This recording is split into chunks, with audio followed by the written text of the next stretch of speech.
বরবাদ থেকে বেশি ছাড়াই যাবে। সামনে একটা ডিফেন্স সিনেমা আসতেছে, এই কুরবানি দিয়ে আসতেছে, যেটা অনেকেরই মনে প্রশ্ন এসেছিল সাকিব খান এবং হৃদয়ের সাথে তো অনেক ঝামেলা হয়েছিল প্রযোজক হৃদয়ের সাথে, কিন্তু তারা হঠাৎ করে আবার সাকিব খান সাইনিং করলো তাদের আপকামিং কুরবানি ঈদের নতুন মুভিতে বরবাদ 2 মধ্যে।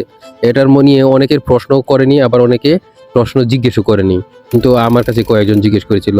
আসলে এই বিষয়টি নিয়ে এড়িয়ে গেছে সাংবাদিকরা, এটা আমি জানি না, তবে আপনাদেরকে আমি জানাতে চাই এটার পিছনের কারণ হলো প্রযোজক মেহেদী হাসান হৃদয় সাকিব খানের সাথে ক্ষমা চেয়েছেন। তাদের মধ্যে একটা ঝামেলা হয়েছিল, যার জন্য গত ঈদে আপনারা তাদের মুভি পাননি।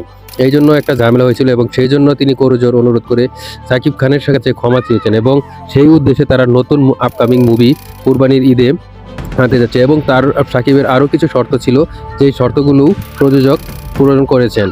মেহেদী হাসান হৃদয় যেমন ছিল, এটার মধ্যে বিগ বাজেট হতে হবে, বাংলাদেশে এর আগে এত বড় মুভি করেনি এরকম একটা বাজেট থাকতে হবে, এই ধরনের আরও তার নায়িকার বিষয়ে কিছুটা ছিল, চাহিদা ছিল, সেই বিষয়ে কথা বলেছেন।